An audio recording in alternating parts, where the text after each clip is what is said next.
This video is brought to you by the Call of Duty League. By far the most requested video in the last 24 to 36 hours across my socials has been this one, a brand new look at the new top 10 loadouts within Warzone. And I'm right there with you, man. It's been an experience with a sweeping TTK balance and perhaps one of the biggest weapon tuning passes in Warzone's at least immediate history, if not ever.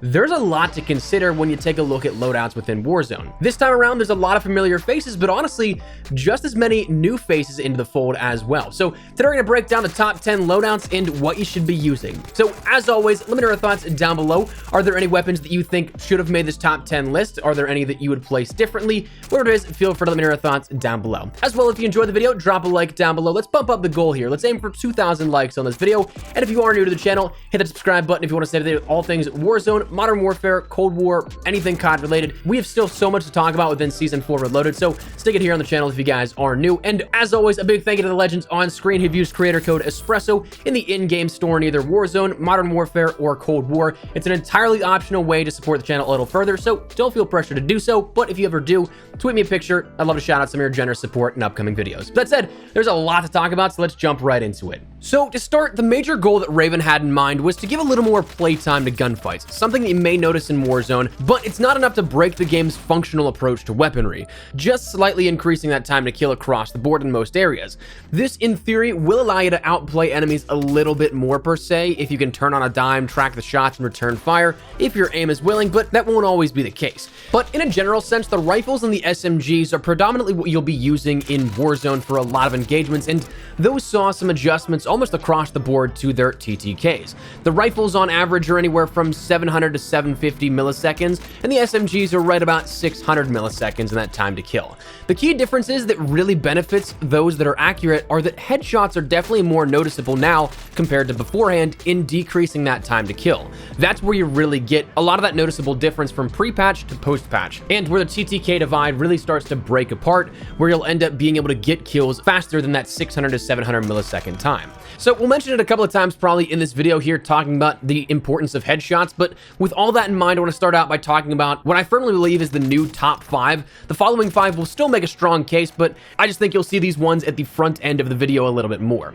Starting out with number 1, I firmly believe this is going to be the new meta in my opinion. Genuinely think that. The C58 is number 1 in my books. To me, this is the AMAX V2. It's got a slower fire rate, so it may not be something that is as enticing right up front to some players, but the damage output is offsetting in that regard, in which you output far more damage per shot by comparison to something, say, like the Farah. Now, statistically speaking, off the rip, it's a solid weapon, and the long-range TTK is 764 milliseconds, but I mean, that's slightly outclassed by things like your XM4, Farah, FFAR, AMAX, but the difference then comes if you land even just one headshot minimum. If you're not hitting headshots, you're not playing to the weapon's strength. So if you're an accurate shooter, this is absolutely the weapon for you.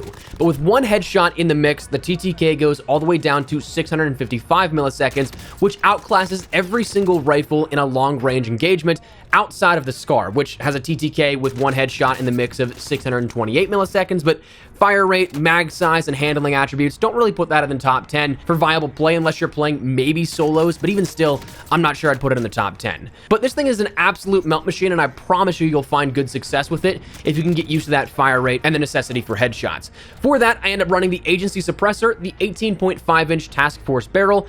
I switched recently to the Royal Cross 4x optic because it's just incredible at distance here for that one, though I will add the precision reticle. The default reticle I think is terrible for visibility. Then also I'll run the Field Agent grip for a little bit more control, and of course the 55 round mag to make it viable in long range engagements, but also being able to engage multiple enemies at once. So absolutely try that one out. Again, I definitely think that's number 1. Now 2 to 5, I don't necessarily say I'd put in a definitive 2 to 5 order, but these ones are absolutely all phenomenal. The Krig is the next one I'll talk about because it actually is one that saw a minimal buff, actually increasing the max damage value from 25 to 26. So that's going to be not necessarily at long range per se, but still added a slight buff here with this that made it a little bit more versatile on top of the already versatile playstyle that it afforded.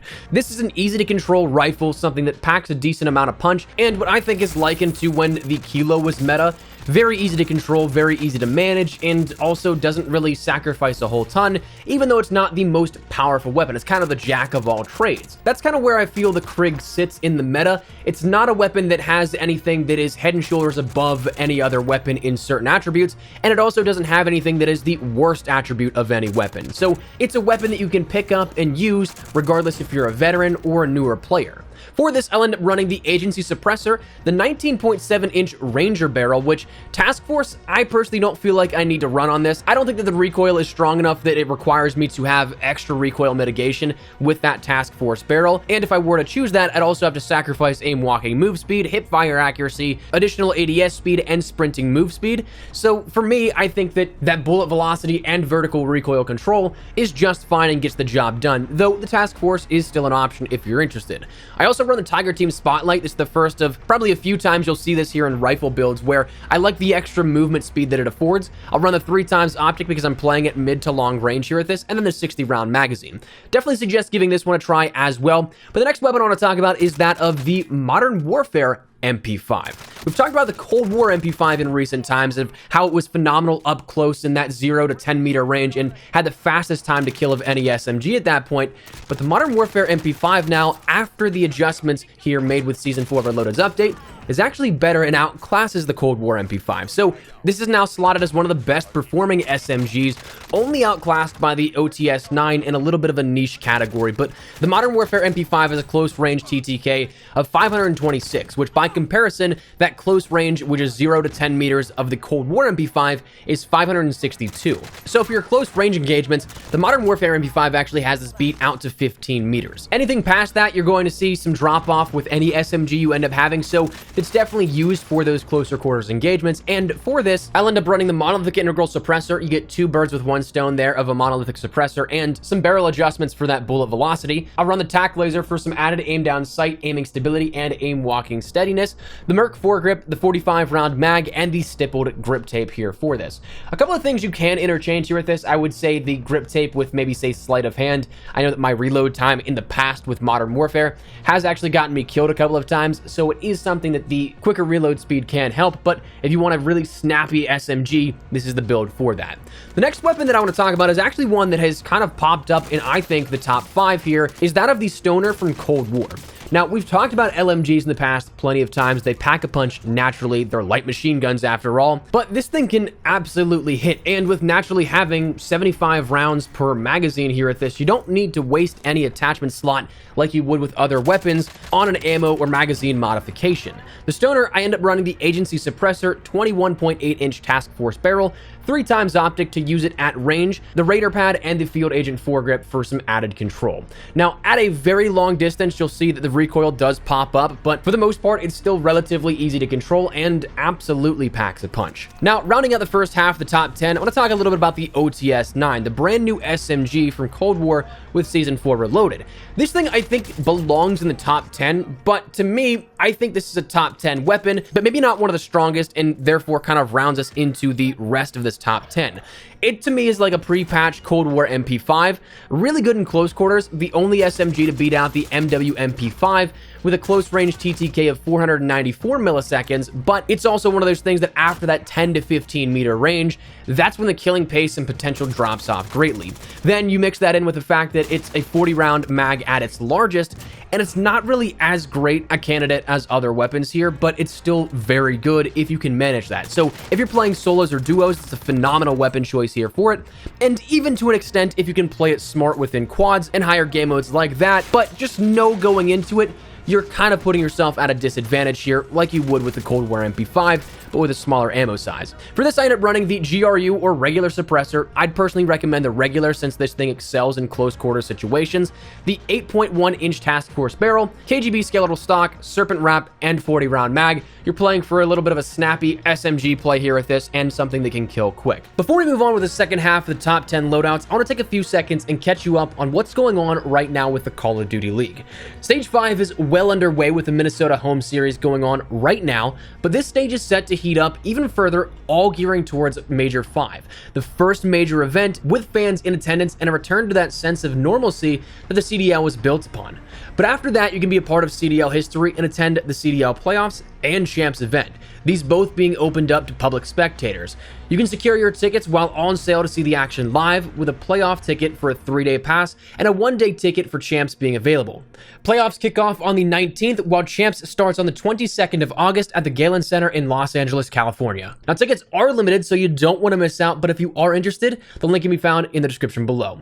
All in all, with teams fighting for their final spot of 8 to make playoffs, the action being in front of fans for the first time in over a year, and the culmination of a year's worth of action, now's as good a time as any to check out the CDL if you're interested at all and see what they're bringing to the table. The action's all there, and the place to be is in the link in the description below. Definitely recommend you guys go check it out. There is a lot to learn, a lot to experience, and a lot to look forward to. But a big thank you once again to the Call of Duty League for sponsoring this video. Now, back to the final 5 here of this top 10. Some of these are familiar, some of these are brand new here with what I would consider to the top 10. But to jump into the next 5 here, the FARA is absolutely still a viable weapon here. It was nerfed, but still usable. There was a slight damage penalty and a little bit more recoil, but it's still an overall great choice of a default rifle to go to. Just like the Krig, it's very easy to pick up and use whether or not you're a veteran or a new player. I will say the recoil is definitely more noticeable there, so if you're somebody that can't control recoil as much, you're not used to the pattern of it, you're not mitigating with your right stick enough or something like that, you'll definitely notice it more. But for this, I end up running the GRU suppressor,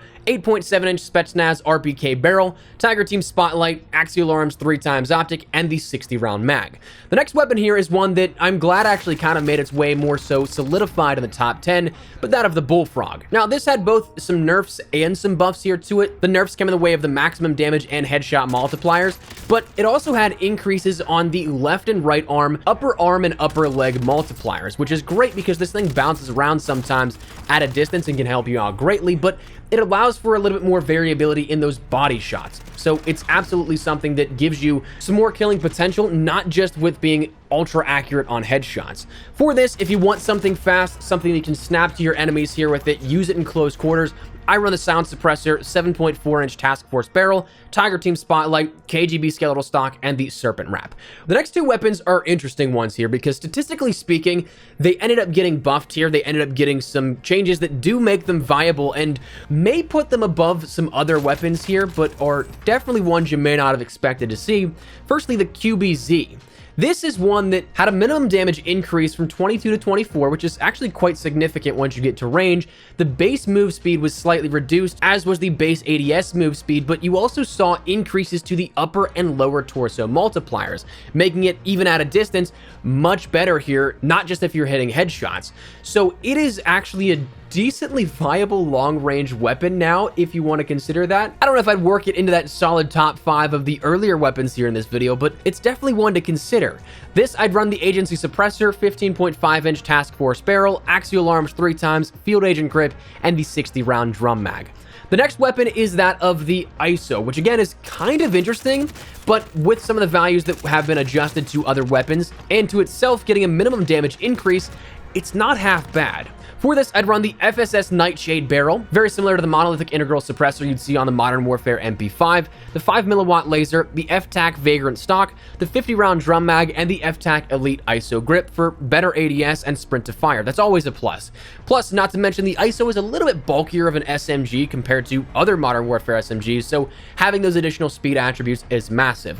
Now, the final weapon that we'll talk about, or I guess 2 weapons to round out this top 10, is a little bit preference-based, that being either the Kar 98K or the Swiss K31. Personally, I think the Swiss now leans a little bit more dominant than the Kar 98K, but I don't have this fully ranked up. Admittedly, a bit of a rookie mistake here at this. You'd think that I would, given how much I do enjoy sniping from time to time within Warzone, but the Kar and the Swiss are absolutely phenomenal choices here at this. For the Kar, as always, I run the monolithic suppressor, the SynGuard custom 27.6-inch barrel, tac laser, sniper scope, and the F-Tac Sport stock, all playing into that heavy favorite of an ADS sniper, something that is absolutely quick, punishing with the headshot multiplier, 1 shot, 1 kill at that point, and overall can pack a really good punch. The Swiss runs something like the GRU suppressor, combat recon, 5mm laser, serpent grip, and since there's not really anything else you can use in terms of perks or stocks that really will help your ADS or anything like that comparable to that of the Kar 98K, toss on something like a 7-round magazine so you don't have to reload as much. But to me, that is the top 10 loadouts to use right now for Warzone, and I absolutely think you can do well with all of these. Now, of course, there are notable mentions here. It's not like Season 1 of Black Ops Cold War or Modern Warfare where there's definitively a certain number of weapons and then everything else is just not viable. The nice part is that Raven in the past couple of months here has taken a decent interest in trying to make every weapon viable, and that truly is the case. There, I still would say, is probably 20 to 25 weapons that are truly viable within Warzone, which is phenomenal. Notable mentions, of course, there are things like the AMAX. It actually did get buffed, but the overall TTK is still relatively low, and only those that are hitting headshots will see that buff to a noticeable degree. The Psychov actually is on par with a lot of SMG TTKs if you end up having the full auto barrel, so that could allow you to take restock or ghost off your first loadout. The Milano here, it's kind of odd to see such a main weapon in the meta drop off so fast. It's still usable, but it's just outclassed by so many now at this point. The PPSH is still solid. Cold War AK-47 is good. The Bruin in sheer TTK at long range is actually kind of back, but that might be a different story for a different day. But that's the top 10 here in my books. But before we wrap up this video, once again, make sure you check out the CDL Stage 5 action going on right now with the Minnesota Home Series and into next week with the Major 5 following at the end of the month. For those that are interested in attending the first live in-person action for the CDL in over a year from August 19th to the 22nd at the Galen Center in Los Angeles, California, playoff passes and champs passes are available for purchase with a link in the description below.